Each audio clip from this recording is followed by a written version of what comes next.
Welcome back. And today I'm here with Dr. Vitto Mena, who is the CMO and Sports Vision Director at Optical Academy. I forgot to ask you, but is it based out of New Jersey as well? Is that right, Vito? That is correct. We're You located are. in Clifton, New Jersey. Awesome. Very good. Well, thanks for taking the time to talk with me today. I appreciate it. Sure, without a doubt. Thanks for having me.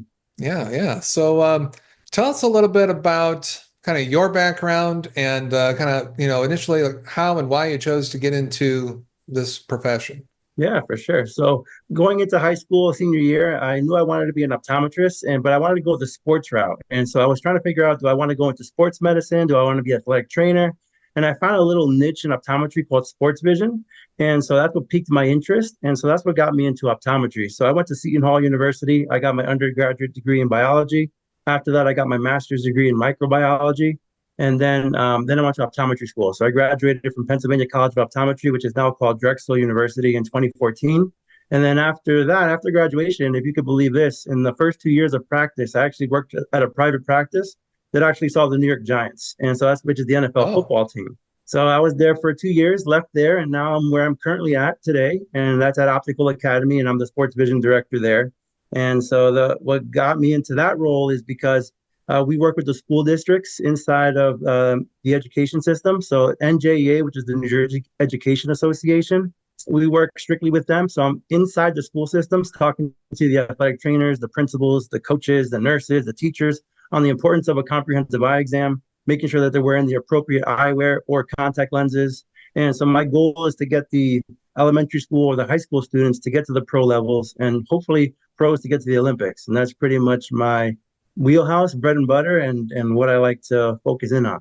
Wow, that's pretty amazing. So that we won't have to get into it here, but that must come with some pretty amazing like stories and experiences for you along the way, just being around. I presume since you wanted to go the sports route, were you in sports in high school yourself?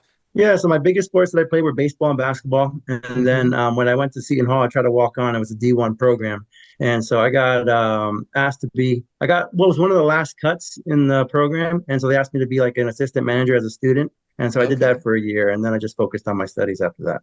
Very cool. So, well, number one, I'll say very fortunate. We have this conversation quite a bit, and it's very fortunate that you chose what you wanted to do, and kind of knew that route in high school. You said going into your senior year, and then lo and behold, you got into it, and you actually liked it, and it stuck, right? Because there's so many stories out there about people, and very successful people, mind you, but just making shifts like halfway through college or after all the way through college, and so. I always kind of just point out that it's a grateful experience when you when you get that level of clarity so early in life, and it actually turns out to be something you love. No, for sure. Yeah, I was honed in. I was dialed in from day one. So it was Good nice. And deal. I've been loving it ever since. Good deal. Tell us a little bit about for those of us that don't know much about Optical Academy. Tell us about that and what you all do there. Yeah, so we actually have a brick and mortar office, which is located in Clifton, New Jersey. It's just your regular private practice where you see normal patients like you would from, I say, 3-year-olds all the way to 100-year-olds. But what Hmm. our niche or what our modality is we have on-site eye care. And so pretty much we unload equipment and we'll bring it inside of a building. So let's say we're in a school, we'll unload the equipment. It's like a pop-up clinic inside of a school. So it could be in a library or a Okay. classroom. And we're either servicing the teachers or the students or a combination of the two. So Hmm. that's our wheelhouse. Okay. And that's pretty much what I do on my day to day. So some days I might be in the office, some days I'm either at an event. Like I said, I'm trying to focus in on the student athletes because they're students first, but then they're athletes on the second hands. For sure, for sure. So that must be with your like background and passion for sports as well as for optometry, right? That must be like super fulfilling. Is that part of like the bigger mission or reason why you're doing what you want to, or why you're doing what you're doing today? Yeah, because everybody thinks about the eyes as the last thing of people that crosses their mind. So Mm, I'll usually bring this analogy to a coach. I'll be like, the coach knows who the strongest player is, the fastest, has the best IQ and all that. But when it comes to their vision, they have no idea. And so pretty much it's the first thing people should be looking at, but it's the last thing. And so they could be missing the ball because their eyes are not appropriately aligned together or just not seeing it. They have poor depth perception. And maybe their one eye's nearsighted and the other eye's perfect, right? But they've never had an eye exam. So the goal is to educate the people on the front end of number one, getting a comprehensive eye exam. The problem is that students who get screened in schools, 70% of them will actually not go and get an eye exam done, whether it's an optometrist or an ophthalmologist. And so a lot of these kids are not getting seen. And a lot of times they could actually be missing out on opportunities to get scholarships to programs because their vision might be hindering them. And their parents are spending a lot of money on either special coaching or different training facilities, or they might get better equipment when it's actually a vision problem that's holding them back. Okay. All right. Does that represent like one of the bigger or tougher challenges you see in getting out there? I mean, Yeah. just what you said that the vision is usually thought of last. Right.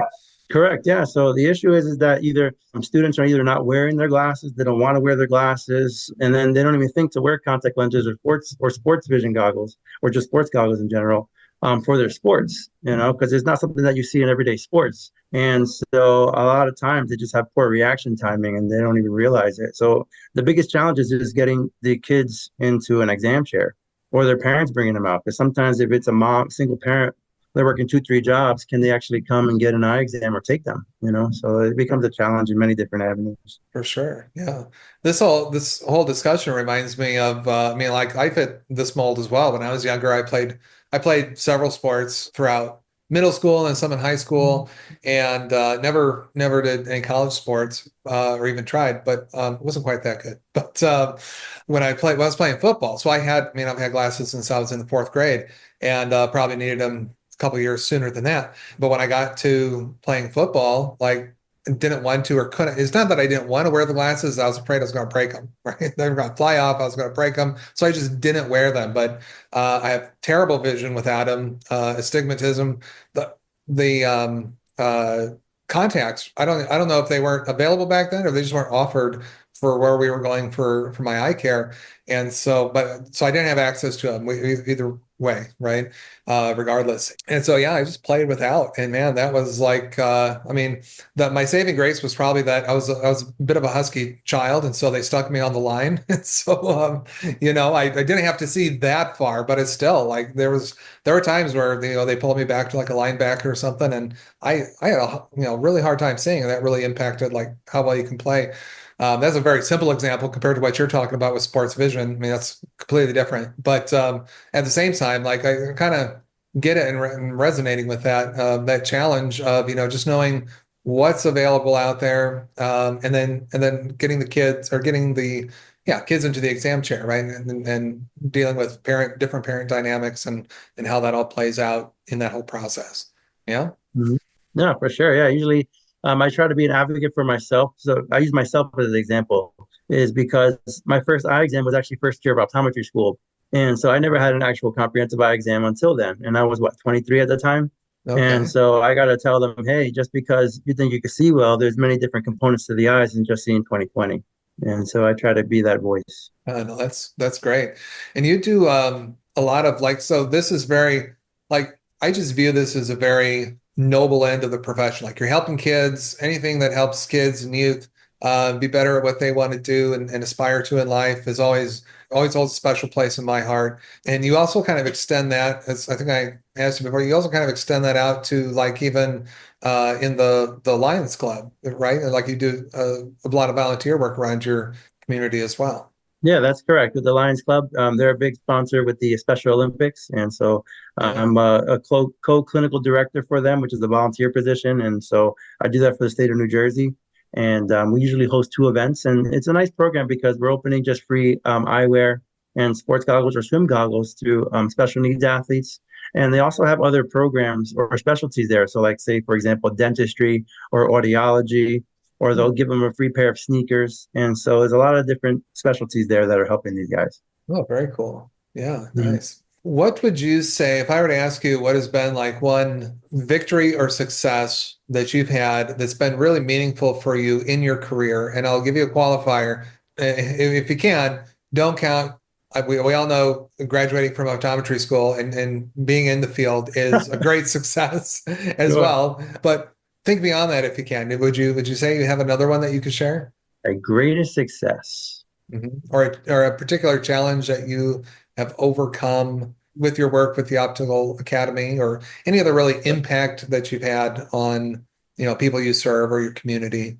I say my greatest success would be all the mentorship that I've gotten along the way and using their resources to be where I'm at. And so I'd say being passionate in whatever it is that you're doing is success because everybody defines success in many different ways. It could be just having a happy family or a loving home, or sometimes it could be success in a career, it could be success in money. I think success is just happiness, but being passionate about things that you want. And so what brings me joy is when we're out there working. Yeah. So our bread and butter is nearsightedness, myopia. But giving a kid for the first time a pair of glasses where they're like a -5 or a -6, and you see their reaction on their face, like, wow, like this is what I've been missing all my life. So that's Yeah. like touching in a moment. And so I guess that would be the greatest success story, being able to help people see the world that they couldn't see before. I know that might be a little cheesy, but it's what we went into the profession for. Yeah, yeah, I don't feel that's cheesy at all. I mean, that is great. And it's things that I mean, you could say that for, a lot of folks that people would serve in the optometry field at large, but especially when you can see that kind of impact. I mean, kids normally, a lot of them anyways, or most of them, wear their emotions on their sleeve, and you see that them light up for like you were talking about and really like you're allowing them to experience the world in a whole different way, right? Mhm. Yeah. Because they're young enough that they may not have, they may have grown into and not have had that experience yet in their young life. And so that's really great stuff. You mentioned mentors a while back. Like, talk about that a little bit. Like, how did you find mentors early on in your career? Yeah, so when I was a senior in high school, we had a career connections class. And so I was able to get mentored by an optometrist that I was able to shadow in my senior year as a course. And Okay. so he was my first mentor. His name is Dr. Steven Starkman. He actually graduated from the school that I went to, which is PCO. And so he's one of my mentors. Two other big mentors of mine are ones that I did my rotations in when I was a student at PCO. Both of them are located in Miami. They were big mentors to me. They helped me in specialty contact lenses. One was the sports vision doctor for the team of University of Miami out there. And so those are big mentors of mine. And I have a whole list of different mentors. But I think in life you need to be able to. There's pluses and minuses to people. So I'm always going to be a mentor to somebody, and I have people above me that I'm helping to mentor. So it's a string that you got to keep going and building. So. Yeah, for sure.